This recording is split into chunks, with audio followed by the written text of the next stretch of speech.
Salut la compagnie, c'est Jules Melon et aujourd'hui on se retrouve pour un petit podcast bonus sur un film que je comptais rattraper la semaine prochaine en fait, puisque là je suis en vacances dans le sud de la France où je vais rarement au cinéma, mais là il y a une petite occasion familiale qui s'est présentée, donc j'ai tenté La fin d'Oak Street ou en version originale The End of Oak Street. À la base c'était Flowerdale, je sais plus trop quoi, qui est le nom du quartier en vrai, mais là on est plus sur la rue qui s'est transformée en quartier, si on croit le titre ou pas, c'est pas très important de toute façon.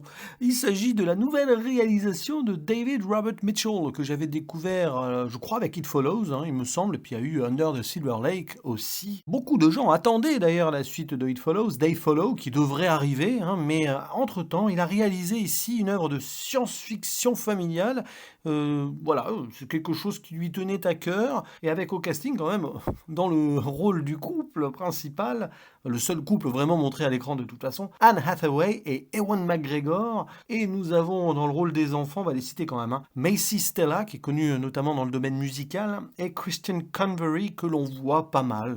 Depuis quelques années, il a été dans une série, il a joué le jeune Victor Frankenstein aussi, dans la dernière version de Guillermo del Toro. Science-fiction familiale, oui, du coup, ou plutôt fantastique, on ne sait pas, avec des dinosaures, et ça se passe dans les années 80.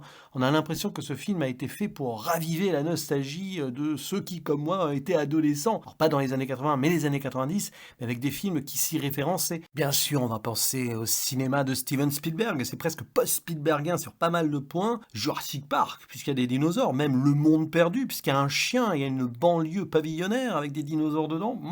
Et on va même penser à E.T., figurez-vous.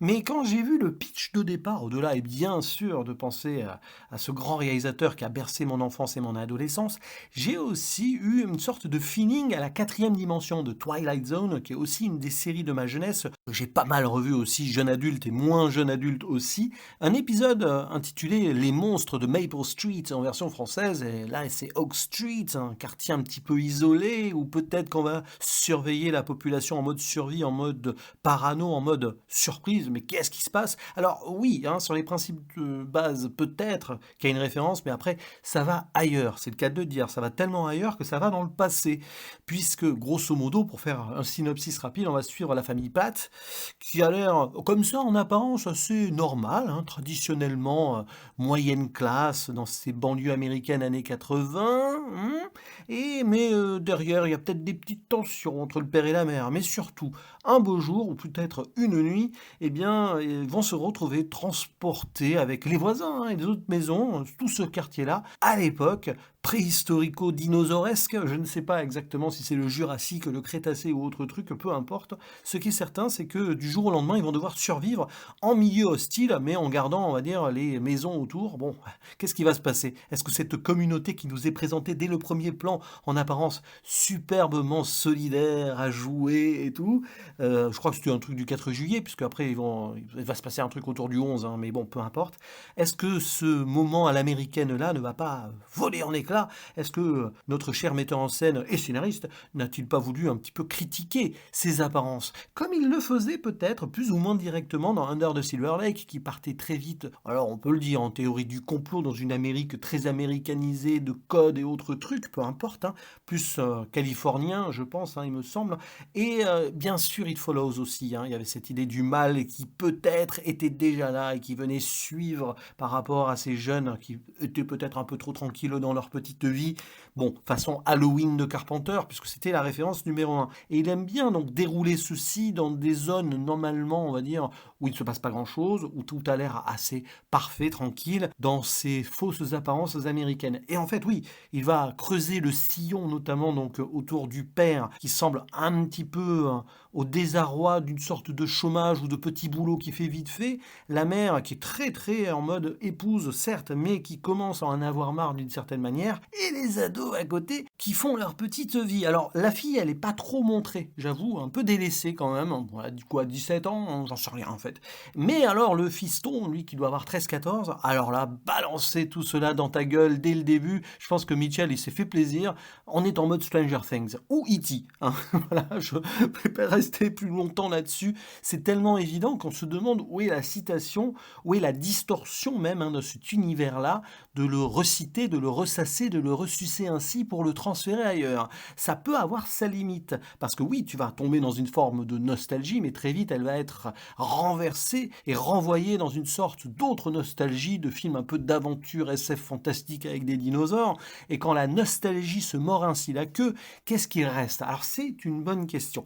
J'ai un énorme souci avec ce film, parce que j'ai beaucoup apprécié certaines choses, peut-être aussi parce que ça m'a renvoyé à des Madeleines de Proust du passé, mais pas que. Cependant, arrivé dans le dernier acte, je me suis dit, c'est pas abouti. Parce que cette idée de reprendre comme cela, hein, une sorte de simulation de cinéma d'avant, mise au goût du jour d'aujourd'hui, mais pas vraiment, parce que ce film, tu peux l'imaginer dans les années 80-90, je pense qu'une bonne paire de réalisateurs aurait tenté ceci il y a 20-30 ans. Peut-être, peut-être. Mais le questionnement, c'est qu'est-ce qu'exactement M. Mitchell veut faire derrière? Voilà, c'est ça la question. Et arrivé à un certain point, je comprends, hein, le fait est que cette famille américaine-là, hors d'apparence tranquille, comme les voisins, vont complètement être chambardés, chamboulés, et on va voir le vrai visage américain. Puisque dans l'idée de la solidarité du début, pouf, que nenni, une fois que les dinosaures sont là, on voit que c'est un peu chacun pour sa gueule, enfin, chacun pour sa famille, si vous voulez. On se barricade, on est en mode survie, survivalisme même. Il y a aussi le voisin qui fait n'importe quoi avec ses armes à feu sur un toit, évidemment, il va se faire bouffer. Alors, je ferai une zone spoiler pour des trucs plus importants, parce que le final, il faut quand même que je l'évoque à part.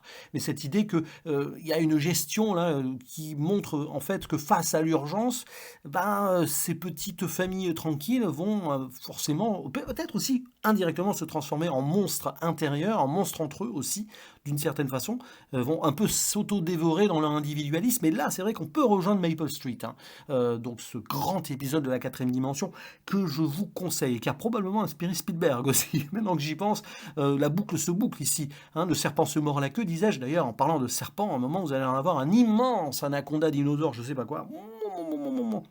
Bon, il avait l'air appétissant comme ça, en mode numérique, mais bon, c'est vrai qu'il y a des moments numériques dans le film qui sont parfois un peu hasardeux, mais les dinosaures sont bien faits, avec des plumes, hein, parce que ça y est, maintenant on sait que scientifiquement, c'est plus comme on les représentait dans Jurassic Park. Bref, je reviens à mon point là, c'est intéressant de voir cette famille qui, à un moment, se désagrège un petit peu, mais bon, il y a un chien, voilà. Et c'est grâce au chien un petit peu, peut-être que indirectement, il va y avoir une tentative d'évasion de ce moment huis clos survivaliste qui ne peut qu'à mener à la perte en fait de ces gens, ou peut-être aussi au courage et derrière à représenter une forme de danger. Heureusement, le chien, quoi. Et le chien, il va avoir une grande importance. Et le chien, il s'appelle Starbuck. Je ne sais pas du coup où est l'ironie, où est le cynisme, où est la satire derrière. Arrivé au bout, je me suis dit, je me demande si David Robert Mitchell, donc qui écrit quand même le scénario, hein, c'est important de le signaler, n'a pas été un petit peu bouffé par la production. De ce que j'ai ouï dire, mais je ne sais pas, hein, j'ai pas eu, on va dire, le temps là de vérifier en profondeur. Il voulait une fin différente. Voilà, c'était pas celle qu'il avait imaginée de prime abord. Et arrivé au bout, en effet, tu te dis que ça manque peut-être d'un petit peu de saveur, un petit peu de sel. Mais pendant les 2 tiers, on est à fond parce que c'est bien réalisé. C'est un bon metteur en scène, Mitchell. Il gère très bien les espaces. Bon, ici, il y a le temps en plus, si on veut, mais cette idée, voilà, quand les prédateurs, ou pas, hein, mais bon, les dinosaures s'affairent autour, veulent peut-être attaquer ceux qui sont sur leur territoire, mais en fait, c'est des territoires un peu, ici c'est bizarre, hein, parce que les Américains se pensent chez eux, ici, forcément dans ce quartier, mais en fait, quand ils sont télétransportés là-bas, les dinosaures se disent, mais qu'est-ce que c'est que ces machins? On va les chasser, quoi, hein, grosso modo.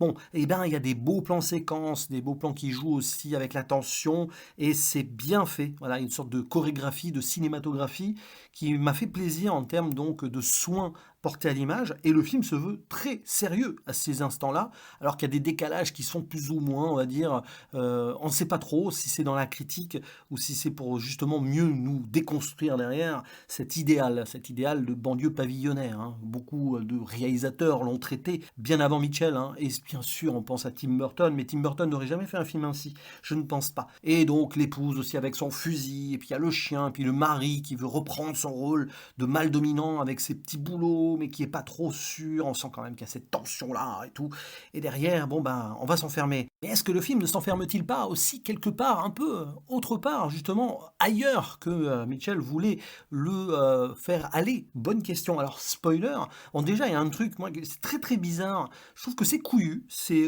assez osé de le faire ainsi, mais le père se fait bouffer en 2-2, dans une scène où il va sauver sa femme. Alors, c'est un petit peu la limite aussi, d'inscrire ceci dans des années 80 et dans un ADN à l'américaine. On sent que David Robert Mitchell, finalement, il lâche la bride, voulu ou non, hein, sur cette potentielle critique d'une Amérique visuellement idyllique. Alors, c'est là aussi, on voit que c'est pas un metteur en scène punk. Il l'est beaucoup moins, on va dire, qu'il l'était dans Under the Silver Lake, ici. C'est presque aseptisé, mais quand même dans cette idée que le père, voilà, bouffé, hein, direct. Alors d'abord, il y a la jambe qui part, c'est là où il y a eu un CGI un petit peu moyen, je pense, mais après, il se fait dévorer sous les yeux de la femme et des enfants qui ne réagissent pas et qui s'en vont. Alors, c'est arrivé très vite, ça. Et sur ce moment-là, je me dis qu'il y a une bascule où finalement, ça ne va pas oser beaucoup plus. C'est-à-dire que tu as un peu l'impression que cette scène, aussi surprenante et assez étonnante quand même, hein, dans une sorte de film familial à l'américaine, on va dire ça comme ça, on a l'impression qu'elle est là presque comme caution pour nous faire mieux avaler, c'est le cas de le dire, une fin beaucoup plus aseptisée.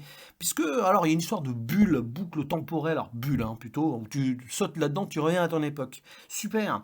Ben finalement, on se retrouve avec une happy end totale, où la famille réussit à sauter dans la bulle, alors grâce au chien qui sauve le petit à un moment, bon, si on veut, hein, pourquoi pas, et il se retrouve après en 1982, et il se retrouve quelques heures, quelques minutes avant que la bascule se fasse. Donc ils peuvent prévenir tout le monde, l'épouse retrouve le mari, enfin le mari dans cet univers-là, ça a survécu, on ne sait pas s'ils sont en double ou pas, j'ai l'impression qu'il y a une sorte d'accélération finale qui nous évite de nous prendre la tête sur des réponses, et bon, à la rigueur on s'en fout, c'est pas grave. En tout cas, ce qui est certain, c'est que ouais, la femme elle va appeler tout le monde, elle va sauver son mari, bien sûr, et le voisinage aussi va être plus ou moins sauvé, et puis après on se retrouve 2 ans après, elle a écrit un bouquin, hein, bien sûr, et on parle de ça à la télé. Voilà. Oh, il y a une faille temporelle, on ne sait pas trop ce qui s'est passé. Ça me fait penser que ça peut aussi référencer Under the Dome, hein, Stephen King et la série qui a été adaptée. Bon, sur ce final-là, je suis pas du tout convaincu. Parce que finalement, quand on se retrouve là, on se dit, elle est où la critique de cette famille en apparence parfaite? Ça finit plus ou moins en héroïsme, et avec le retour aux valeurs familiales, comme si de rien n'était, avec bien sûr les problèmes réglés, c'est facile, c'est si simple. Il fallait qu'il y ait des dinosaures dans une sorte de transfert du présent au passé pour que peut-être on arrive à revenir aux choses palpables, réalistes et à l'amour des siens. Oui, si on veut, et puis aussi à la solidarité des voisins, parce que finalement, elle est là, grâce à l'épouse qui va prévenir tout le monde. Parce qu'une fois qu'on est balancé quand même à l'époque préhistorique, enfin préhistorique, j'ai du mal avec le terme, à l'époque des dinosaures, Crétacé, Jurassique ou autre truc, oui, ben non, hein, c'était du chacun pour sa gueule. Et là, finalement, oh, Amérique unie, tout va bien. Je ne sais pas.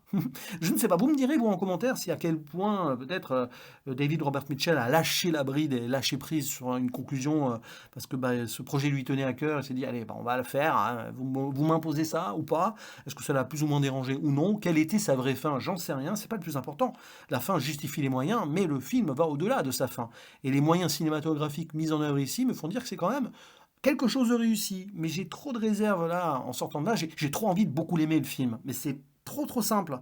Voilà, au-delà des références Spielbergiennes, parce que littéralement, il y a E.T. à un moment. Hein. Ouais, moi, bon bref, je sais plus si je suis sorti de la zone spoiler, mais si c'est pas le cas, j'en sors là. Vous me direz donc ce que vous en avez pensé, vous. Alors, je sais que ça divise beaucoup. Voilà, j'ai vu quand même des retours profondément négatifs ou très positifs, assez surprenants d'ailleurs, de la part de certains collègues, confrères ou amis pour lesquels je n'aurais jamais pu deviner en fait qu'ils auraient aimé ou pas. Mais votre avis m'intéresse, voilà, votre commentaire là sous ce podcast sera précieux. Donc moi je suis embêté pour l'instant, il faudra peut-être quand même que j'y songe avec le recul, ce qui n'est pas le cas ici, que je le revoie, parce que certes Madeleine de Proust tout ça, et c'est plutôt bien fait, donc là-dessus pourquoi pas, il y a quand même pas des trous scénaristiques, je m'en fiche du scénario, là c'est pas le problème, oui il y a des incohérences, et alors, c'est pas dramatique, oui les personnages font un peu n'importe quoi, on aurait fait autrement, c'est pas grave, c'est pas grave, on est dans une urgence fantastico-SF où de toute façon on ne sait pas comment on réagirait, c'est pas le plus important, c'est juste sur le ton, globalement, je ne sais pas si c'est sérieux, pas sérieux, si ça se veut critique ou non, comment c'est géré, la finalité me pose un petit souci à ce niveau, mais bon, moi je ne connais pas, on va dire, les envies de message ou non, hein, du monsieur donc à l'écriture et derrière la caméra, hein. Ce film n'appartient qu'à lui ou pas, peut-être pas justement, mais ça ce n'est pas non plus notre souci. Là on juge à la pièce, on a vu ça, et c'est vrai que là, il faudra que je réfléchisse a posteriori, si j'ai envie, hein, peut-être que j'oublierai ce film dans 2 semaines, j'en sais rien. Et non, il y a quand même des moments où j'ai envie d'y penser. Alors que j'ai vu le film il y a 3 heures, hein, grosso modo, hein, mais bon. Bref, allez, à vous la parole, il ne me reste plus qu'à vous dire à la prochaine, ciao. Et je vais pas parler de la musique de Michael Giacchino, mais là, alors, on revient dans la Madeleine de Proust et la nostalgie peut-être. Donc je vous dis à la prochaine, ciao.